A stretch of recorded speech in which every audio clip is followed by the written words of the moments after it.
देश में corona virus की जंग लगातार जारी है। जहां एक तरफ नए आंकड़ों में इजाफा हो रहा है, वहीं दूसरी तरफ ठीक होने वालों की संख्या भी लगातार बढ़ रही है। ऐसे में भारत भी कोरोना वायरस वैक्सीन बनाने की रेस में विश्व की तरह दौड़ रहा है। आपको बता दें कि देश में इस समय 3 वैक्सीन पर काम चल रहा है। उनमें से एक का तीसरे चरण का परीक्षण जल्द ही शुरू हो जाएगा। नीति आयोग के सदस्य डॉक्टर वी.के. पॉल ने मंगलवार को जानकारी देते हुए कहा कि देश में कोरोना की 3 वैक्सीन पर काम चल रहा है, जो अलग अलग चरणों में हैं। इनमें से एक वैक्सीन बुधवार को ट्रायल के तीसरे चरण में पहुंच जाएगी। हालांकि उन्होंने इसका नाम नहीं बताया। वैक्सीन का जो इम्पोर्टेंट मुद्दा है, मिशन है, उसके बारे में माननीय प्रधानमंत्री जी ने देश को एश्योर किया था अपने स्वतंत्रता दिवस के संबोधन में, और उन्होंने कहा है कि 3 वैक्सीन्स हमारे देश में विकसित हो रहे हैं, डिफरेंट स्टेजेस पे हैं। उनमें से एक वैक्सीन जो है वो फेज़ 3 ट्रायल में आज या कल में पहुंच जाएगा। बाकी 2 जो हैं फेज़ 1 फेज़ 2 में हैं, उनकी हमने रिव्यू किया है सबने मिलके, और उसमें अच्छी प्रोग्रेस हो रही है और वो अपनी स्पीड से आगे ठीक तरह से बढ़ रहे हैं।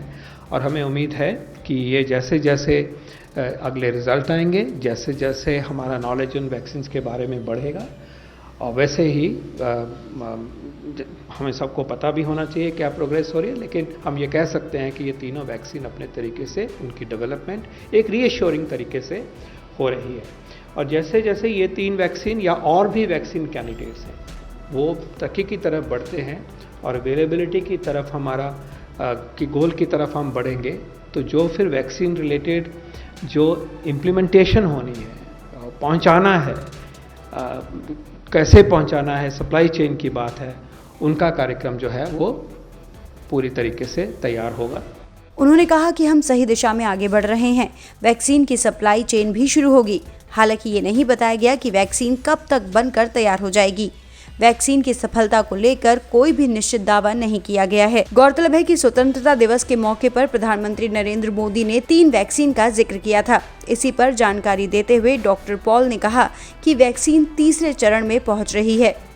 ये एक्सपीरियंस अभी नया एक्सपीरियंस है, नई बीमारी की एक नई डायमेंशन है जो सामने आ रही है कि रेस्पिरेटरी सिम्टम्स होते हैं, बच्चों में इम्यूनोलॉजिकल रिएक्शंस होते हैं और फाइब्रोसिस लंग में रहता है।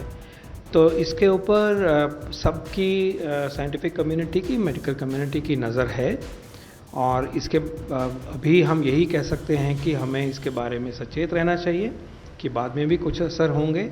ये इन्फेक्शन है, वायरस है, अटैक करता है और डैमेज छोड़ सकता है। ऐसा और भी इन्फेक्टिव एजेंट्स ने करते हैं, वो ये वेल नोन भी है। लेकिन जैसे भी आगे जैसे सामने आ रहा है, इतने भी डेंजरस उनके आउटकम्स हैं लॉन्ग टर्म के, ऐसा भी नहीं आ रहा है। तो जैसे जैसे समझ आएगी, उसकी जो ट्रीटमेंट मोडालिटीज़ हमारे पास अवेलेबल हैं उनको इस्तेमाल करेंगे, और उसको ये भी समझेंगे कि किस दशा में ये चीज़ें ज़्यादा होती हैं पेशेंट्स में, कैसे कम होती हैं। तो इट्स एन ऑनगोइंग लर्निंग। आपको बता दें कि विशेष समूह लगातार वैक्सीन निर्माताओं के साथ मिलकर उत्पादन, मूल्य और वितरण पर चर्चा कर रहा है। वहीं कोविड-19 के बाद के लक्षणों को लेकर सरकार ने बताया कि इस पर वैज्ञानिक और चिकित्सा समुदाय की निगरानी है। हमें ये जानना होगा कि बाद में कुछ प्रभाव पड़ सकता है, लेकिन उन्होंने कहा कि लंबी अवधि के परिणाम अभी खतरनाक नहीं हैं।